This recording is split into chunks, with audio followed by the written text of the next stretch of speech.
Thank you and welcome to the show today. The topic this morning is the impact of immigration on the state of Tennessee. And we have with us to talk about the impact of immigration on the state of Tennessee our resident African scholar, as well as a person who has contributed information dealing with almost every continent on this particular show, Dr. LMadu. And Dr. LMadu, let me welcome you again to this show. And I think, as we've said on many occasions, we don't have to introduce you to our audience because they know you, primarily because of all of the excellent information that you've given us dealing with the third world, Africa, and some of the other ideas. And today I'm delighted to know that since immigration is such a real question in the nation today, that we can deal with the impact of immigration on the state of Tennessee. Let's start off by having you to make some statements in reference to that, Dr. LMadu.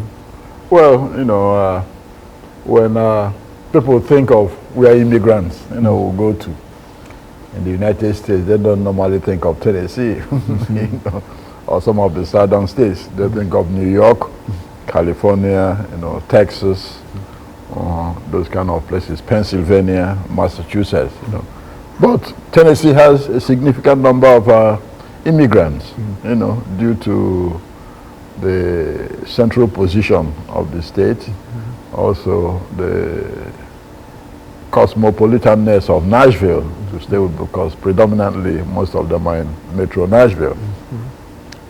Now, in the whole state of Tennessee, you have about 306,000 immigrants. 306,000? Yes, immigrants in the whole state of Tennessee. Out of these 306,000, 106 are citizens. Then the rest, green cards and all that. The largest number of immigrants are Latino immigrants. And when I say Latino, we include people from Argentina, Bolivia, Peru, not just Hispanics, but Latinos. People from Ecuador, Honduras, you name it, they are Latinos. So they have about 47% of the immigrants, or about 146,000. 47% of the immigrants in the state of Tennessee. From the Latino, Latino community, yes. People just say Hispanics, you confine it to Central America and Mexico, but Latino covers Latin America, Central America, all together. So that's 146,000, about 47%. The African community, about 27,000, or 8% of the immigrant population.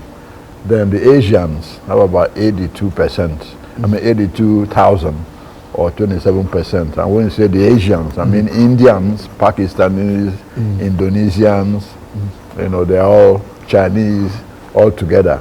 They're 27%, of the state of Tennessee. Now, the single most contributing country, is Mexico. Mexico has about 31% of, the whole, immigrants. Population in Tennessee. Yeah, that's correct. Mexico, when you talk about one single country, apart from Latino as a whole, which Mexico is part. Now India is second with about 6.3%. You see a lot of Indian stores all over. Tennessee, they have about 6.3%. Now, surprisingly, the third largest group is El Salvador, with about 3.4%. People don't think of El Salvador when they think of refugee, immigrants in Tennessee. But El Salvador has a significant number of immigrants here, because during the 1980s, in El Salvador, there was a civil war between the government of President Duarte and the rebels, the Farabundo Martí Liberation Front. President Reagan was supporting the government of President Duarte. So with civilians caught in the middle, there was a need for refugees to run from the country. So the U.S. gave them, waived visas and all this for them, making it possible for them to come here. So a significant number of them, are in Tennessee. So they consider the third largest, individual groups. Now, So 4.8% of the whole population of Tennessee is immigrants now. Okay, Dr. Dew, we're getting ready for this first commercial break, and then we'll come back and deal with this exactly where we are now, because I think the information you're giving us is the information that we want to know, and you're talking about the numbers in terms and percentages in terms of the immigrant population in the state of Tennessee.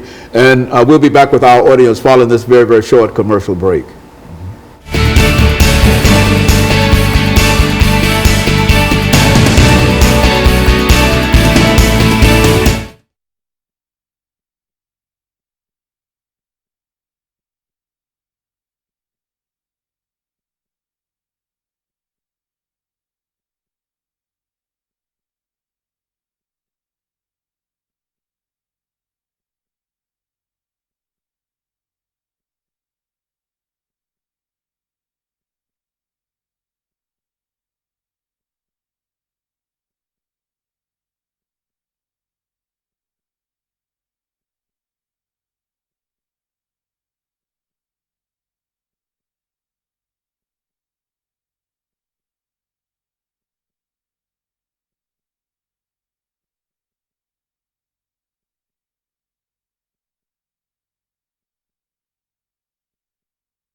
Thank you and welcome back to the second segment of the show for today. We're talking to Dr. LMadu, and he's talking about the impact of immigration on the state of Tennessee, and he has already given us some numbers in reference to the percentage of immigrants and the impact that this percentage is having on the state of Tennessee. And Dr. LMadu, let's pick up at during this second segment where we left off and to continue our discussion.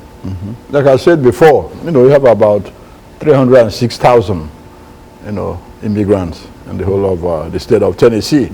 Out of this number, about 106,000 are citizens, of the state. And then you have the green card holders and all the rest. And then out of this number, 47% are Latinos. And like I said, when you talk of Latinos, you include those from South America, Argentina, Venezuela, Bolivia, Peru, Ecuador, then those from Central America, Honduras, Jamaica, Guyana and all that, then, El Salvador, Nicaragua, all of them, Latinos, 47%. The Latinos. Latinos. Then Africans, 8.9% of the, immigrant population, or 27,000 of them, Then Europeans, those from Europe, East and Western Europe, some of them came here from East Germany and all those before. There are about 38,000 of them, about 12%. Then Asians, about 27%, or about 83,000. And when you talk of Asians, you talk of, like I said, Indians, Chinese, Indonesians, Malaysians, Chinese, they're all Asians put together. And out of this, you have 4.8%, according to the last, information census. 4.8% of the population of Tennessee is are immigrants, and the state population of Tennessee is about 6.4 million people, according to the last statistics.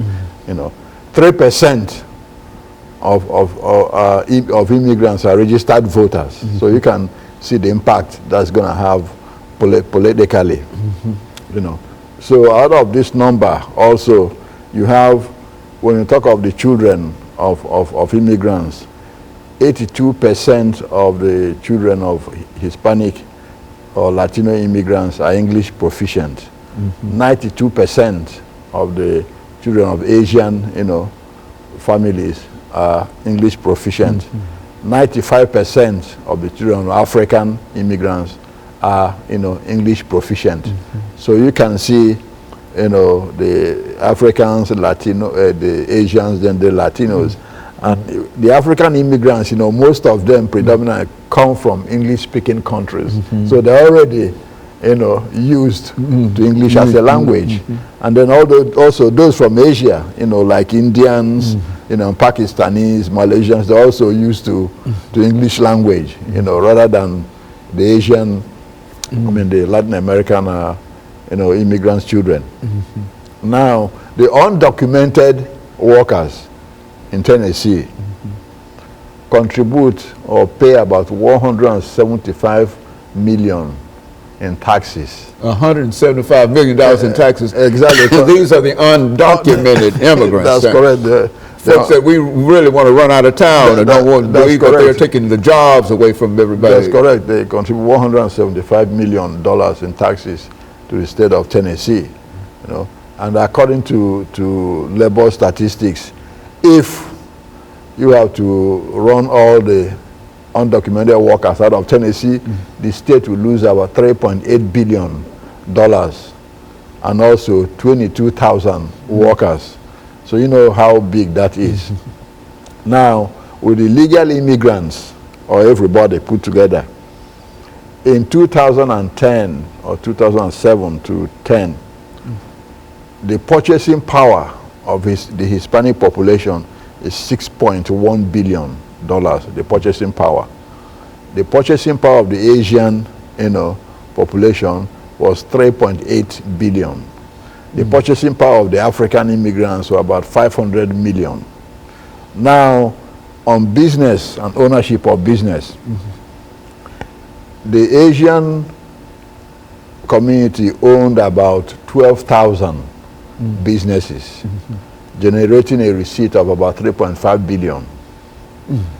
The Hispanic community had about 9,000 businesses, generating receipts of about 1.6 billion. The African community, about 1,000 businesses, generating about 500 million.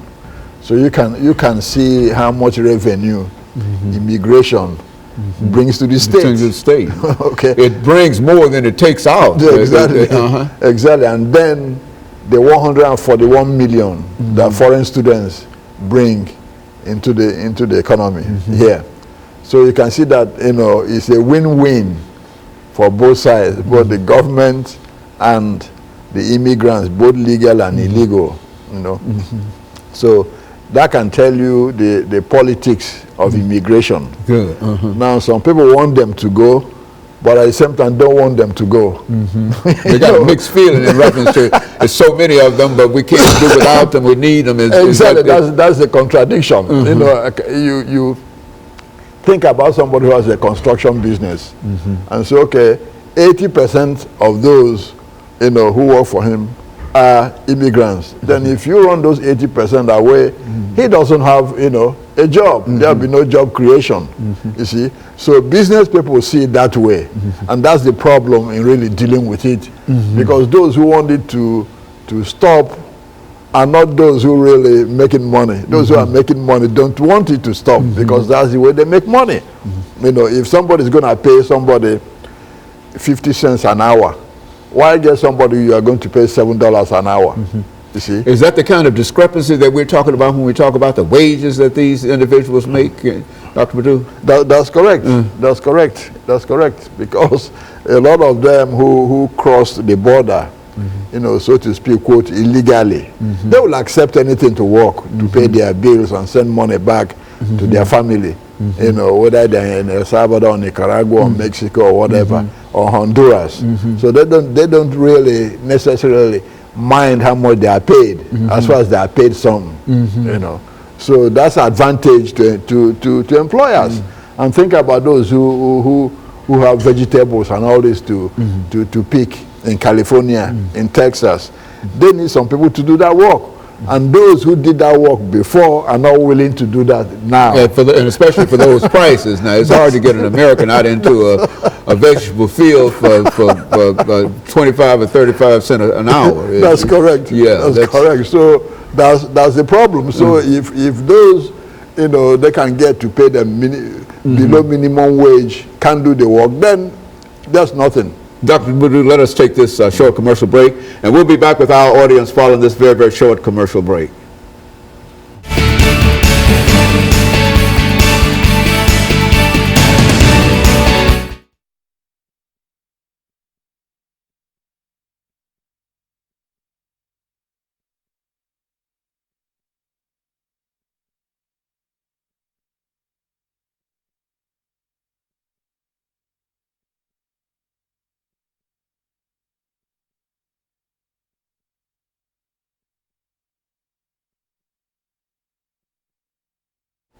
Thank you and welcome back to the final segment of the show for today.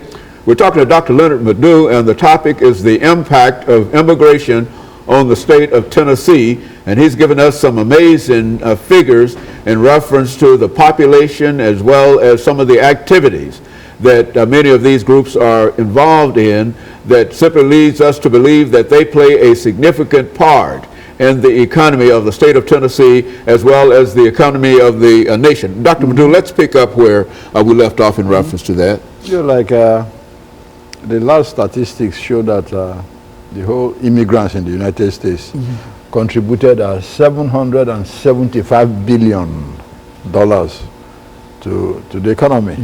Most of the new inventions, you know, that MIT, Caltech, Harvard, are by immigrants, one quarter, you know, of them. You know, most of the PhDs are immigrants. That's one of the reasons, you know, the Silicon Valley and all this wants to keep them. Now, overall, why do immigrants come? Some of them come because of the conditions in their countries. Some of them are professionals, you know, who've been, you know, granted some visas, you know, employment visas to be here. Some of them came also because of civil strife. For example, I mentioned the El Salvadorians. You know, the Nicaraguans were also given waivers, you know, to come here when there was strife in the country between the Sandinistas, you know, and the United States government. A lot of them were given visas to come here. When there was problem in Vietnam, you know, when the Saigon government fell, you know, hundreds of thousands of Vietnamese were given visas to come to the United States. When Saddam Hussein was overthrown, you know, hundreds of thousands of Kurds, you know, were given visas to come here also. And in fact, Nashville has the largest number of Kurds in the whole United States. You have about 11,000 Kurds who were resettled here in Nashville, Tennessee. That's why they call Nashville the little Kurdistan. Kurdistan. Or the southern Kurdistan, you know, of the United States, because this is where you have the largest number. When there was strife in Somalia, you know, after the overthrow of President Siad Barre, a lot of Somalis were given, you know, visas to come to this country. You know, that's why you have about 5,000 Somalis who are settled here in Nashville, Tennessee. You know, people don't know that this is one of the largest Somali, you know, community in the country. When there was strife in Sudan, you know, the Southern Sudanese, the State Department also gave them a lot of visas to resettle here in the United States. About 2,500 of them were resettled here. When there was strife in Ethiopia, you know, when Mengistu's government was overthrown and there was civil war, a lot of thousands of Ethiopians were also given visas to come to the United States and stay. A lot of them ended up here in Nashville. You know, same from Uganda, same from Tanzania. Then in Asia, you know, Malaysia, Singapore, Philippines, they all have agreements to you know, a number of refugees or legal immigrants, you know, every year to the United States.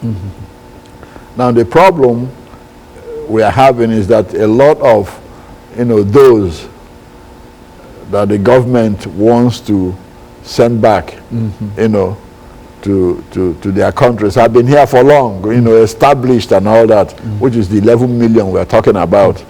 But at the same time, this 11 million contribute a whole lot of money to the United States economy. And most of their employers actually want them to stay, because without those workers, those companies will fold. You've seen a lot of companies shutting down here and there, you know, before. Yeah, when the deportation rate, was spiking up, a lot of them started going back, to Mexico or to Nicaragua, where they came from, until they stopped again and they started coming back. You see, so a lot of businesses, particularly the housing business, agriculture business, they need them because some of the jobs they do, most people won't do it for the price that the employers are willing to pay. Now if an employer is willing to pay somebody $4 an hour to dig ditches on the road, most Americans won't accept that, that kind of money for anything. How much more digging, ditches on the road. So when you have those people send them back, that employer loses a lot of money, and what happens? The company folds up. And you know that most businesses in this country are created by small businesses, who hire 10, 20, 30 people, 50 people here and there. And most of those small businesses need this kind of workers because the wages are not high. They don't have to pay social security and all this. They just pay them. And sometimes it's paying in cash and just forget the whole thing. No tax records or no kind of records. And that's now, is that that's a real problem in terms of immigrant. Now, what about the labor unions in the state of Tennessee? How do they feel about this immigrant population, Dr. LMadu? Well, I think, it's twofold. The labor union supports legalization and paying them fair and adequate wages because you benefit the unions, instead of paying them under the table. So the union is strongly in favor of legalization. Exactly. But at the same time, doesn't want mass deportations because it will affect them too. You see? Because if a lot of those companies and organizations who belong to labor union are heavily influenced with the Latino population, particularly in California. You talk of the growers business and all this, they are predominantly from Latin America, you see. So the labor union is caught in between. But the best, policy is favor, legalization, but at the same time, fair wages for these immigrants. Because at times it becomes exploitation. See, when you use them and don't pay them adequately. But then most of them, since they're undocumented, cannot complain anyway. Okay, they won't complain. That's the problem. So even if they are not paid, they won't even complain for fear of surfacing and the authorities, getting them. And so they're sort of under fear of not receiving the kind of adequate wage, but at the same time they're also fearful of the fact that if they make too much noise about it, then they might not have a job at all. And if they don't have a job at all, then they are almost automatically deported because of no wages or no jobs and et cetera. And so that's correct. Well, now, Dr. LMadu, looking over this whole issue, and I think we've talked about Tennessee, and I think the same thing could be said in reference to many other states, especially in the Southeast, et cetera. But now, when we talk about having a national immigration policy, what are some of the options that the government has now in reference to this policy? Well, we've got about 2 minutes. The government has an option of, quite frankly, legalizing those already in the country. And that's what a lot of, immigration advocates want to see. It's difficult to expel 11 million people, most of them with families, wives, children, all this. It's just not going to happen that way, see. And that's why the government wants to legalize immigrants, within a certain space of time. Let everybody, have a green card or a temporary green card to see how they behave in so many years, and then you get a permanent green card. Then you can apply for citizenship. I think that's what the government wants to do. At the same time, there are some elements within the immigration bill that they are fighting over now that is unfavorable. For example, they want to drop what they call the lottery diversity visa. That would be unfair because a lot of Africans who come here, that's the only opportunity they have for legal immigration is that diversity visa. Okay, when the government drops that, then you deny them the right to come here because yeah. they're not. Africa and the United States don't have contiguous borders. Africans can't cross. They have to come through the ocean, 11,000 miles away. And so they have to have some kind of special visa in order to make sure that they have access to an opportunity here. Absolutely. And of course, Dr. Perdue, I think we're getting ready for the final statements in reference to this. And let me encourage our audience to tune in again next week for another informative edition of Comments. Thank you and good morning.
Thank you and welcome to the show this morning.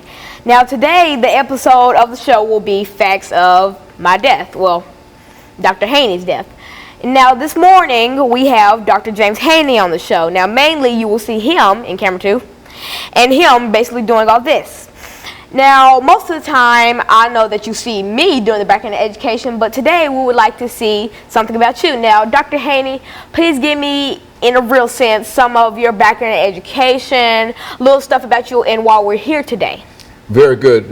One reason I wanted to deal with this today, Lana, we wanted to call this the facts of my death. And I think that what we've done, we've sort of laid the foundation by having you who will be able to give us information in reference to what happened.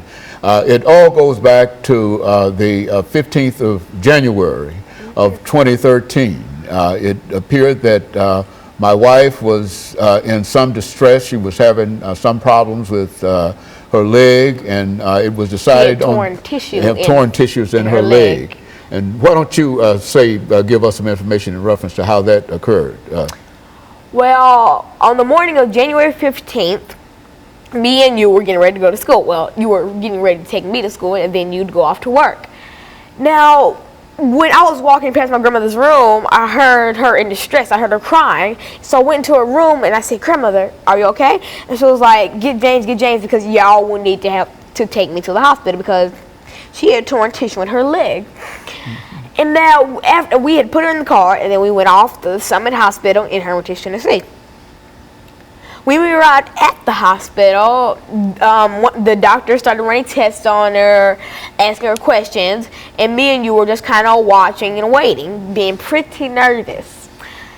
Now, as she went off to her x-ray, I went, "Hey, Papa, let's go get some hot chocolate," because I'm pretty thirsty. So we went down to the lower level of the hospital and got some hot chocolate. When we came back up, my grandmother was coming back from her x-ray. And now, as I remember, you were sitting in a chair quite like this, and then you crossed your fingers like this and put them to your chest, and you kicked your feet up on the bed, and you went, "Y'all, I need to take a nap." And so, basically, we were like, I was like, "What? Where you gonna take a nap?" I mean, really, you said I need to lay down and take a nap, and I was like, "Where are you gonna lay down?" I mean, my grandmother had the bed. Your wife, she had the bed, so I'm like, "Where would he lay down?" And then at that moment, your mouth opened, but nothing came out, and then your eyes rolled to the back of your head, and you started foaming at the mouth. So after that, you started shaking like you were like freezing, shaking, like you were scared and freezing all at the same time. And so I shook you. I was like, "Papa, wake up, Papa," because you weren't moving anything. Your mouth was open. You were foaming at the mouth, and your eyes were completely white. You were just shaking. So I was like, "Papa, wake up, Papa." And then after that, I flew out the door. I basically ran out the door, and I went, "We need nurses. We need doctors. My grandfather, he's having a heart attack. Help us." And so they ran back into the room, and then there was this one nurse, and she had stopped in the room and said, "Oh my God." And so let me interject here, Lana, during this first segment, because at this point I had literally lost my consciousness. I was no longer able to understand anything, and not only had I lost my consciousness, but when the doctors from across the hall reached the examination room, they found my wife still on the bed, but at the same time they found me unconscious and in a chair. And they immediately put onto the end of my finger a machine that indicated that would read your pulse on a machine that was about over there, to the right of me. Flat out. It flat out indicated I did not have a pulse. Line, like you were not alive. Like, because a live person, everybody has a pulse. If you're alive and walking and breathing, you have a pulse. I have a pulse. At the time you didn't have a pulse, but you now have a pulse. Nor did I have a heartbeat as we entered this end of this first segment. As every living person does. And then I not only had I lost my consciousness, but I also lost my pulse, and I had lost my heartbeat. And so the issue for the next 13 minutes was dealing with getting me back into life. And so it took 13 minutes. And so we're going to take this first commercial break. And I appreciate you opening this for us because I think that you gave us some good information in reference to it. But when we come back, what I want you to do is to pick up at the point where I literally lost my consciousness, my pulse, and my heartbeat, and some of the activities that only you were able to see because everybody else was rushing around. And we'll be back with you following this very, very short commercial break.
Welcome to the second segment of the show. Now, this show basically focuses on Dr. Haney's death and resurrection. Now, if you're just tuning in, we basically discussed us going into the hospital and basically him losing his consciousness, his pulse, and his heartbeat. Now, where we left off was one of the nurses stopping in the doorway and saying, "Oh my God." And that was basically when they picked my grandmother up off the bed and they placed you onto the bed. Now, after they placed you onto the bed, they put their hands together like this and they started doing chest compressions on you. While one was doing chest compressions, another put a little machine on your finger and hooked you up to a pulse machine. And while one was doing that, another was still doing chest compressions. And then while they were doing that, they were feeling your neck, your head, and all this other stuff. And it was so much commotion in the room because there were about 7 nurses. There were 7 nurses, me, my grandmother, and your dead body. And so being in a room with 9 people in a dead body is not very comforting, especially if it's your grandfather's dead body. So back where I left off. When the nurse stopped and said, "Oh my God," she had basically realized that you were dead. Well, in the process of dying. Basically like we all realized. So as they hooked you up to that machine, your pulse was a straight line. Like there was no pulse. You had no pulse. And then one lady felt your heartbeat. You had no heartbeat. You were basically a dead person because dead people don't have heartbeats. Dead people don't have pulse. And dead people don't have consciousness. They're dead. That's the whole point of being dead. You don't live. And so after about 10 minutes of you still doing chest compressions, them doing chest compressions on you, my grandmother weeping and screaming and crying, and me sitting there shaking you and begging you to wake up, I stepped outside of the room and I got my iPhone out and I texted my mother and I said, "Mom, Papa just died." And after I texted her that, I texted my cousin saying, "Jordan, there's been a family death." And he had said, "Who died?" And I said, "Papa." After that, he didn't respond. And after about 2 minutes more, going into 12 minutes of them still beating on your heart, a nurse had reached for a cover to pull over your face to basically pronounce you dead. And she had it about to right here when you woke up, basically. And when you woke up, your pulse started turning from a line into zigzags, and you were moving, you moved your fingers, you blinked, you were looking up and down and everywhere, and then you started laughing. You were like, "What are y'all doing to me?" And I was like, "Oh, thank you, Lord, you brought my grandfather back." Now, what I want to ask you is, how did it feel in that moment when you were dead? Like, did it feel long? Did it hurt? What did you experience? What did you hear? What did you feel? What did you see? Lana, it's almost impossible for me to really get my mind around this experience, because it was both a physical experience, and I think it was witnessed as a physical experience by all of you in the hospital at the time. But as far as I was concerned, it was a period in which I had lost consciousness, and I was in a period of complete darkness for a long time. But at the same time, when I came to see the situation that I was in, it appeared that on the right-hand side, I was laying down on my back in front of the pearly gates. And on the right-hand side was Jesus Christ, and on my left was St. Peter. And it appears that from what I was able to later reconstruct through my own consciousness, it appears that Peter had called me up in the sense that he had the responsibility of calling people out of life into death. And now, I know that might sound strange and all of these images and etc., but nevertheless, that was the experience that I had been called up. And another thing that was very, very peculiar to the situation is that while he had called me up, it seems that I was experiencing what might be considered the everyman experience of death, because I was in front of the pearly gates on my back with Peter on my left and Christ on my right, and Peter reading what I considered to be for a long time an obituary of me. But later on, I was able to sort of filter it out, and I was able to come to the conclusion that that indeed was my page in the book of life. That is, that each person that dies has a page within the book of life, and that he literally read my page. As a matter of fact, I think as the prophets say, he told me everything that I had ever done. And even now, I can graphically depict some of the things that happened in my earlier experiences growing up, and that Peter, in a real sense, had, when he came to the end of this page in my book of life, Christ responded, "Send him back." And of course, that's when Peter went into a real dissertation in terms of my efforts and why I ought not to. I'm sorry to kind of inject this, but when you mean dissertation, what do you mean? Like, what did his voice sound like? Was he mad or sad or agitated or just calm? Everything seemed to be very, very calm. The whole experience was that I didn't see either of the two, but I felt that there was Peter on my left and that Christ on my right, and that since I had been called up and Peter had read my page in the book of life, I was able to somehow understand that that was sort of the usual experience. But what was unusual about it was, after that had been read, Christ declared, "For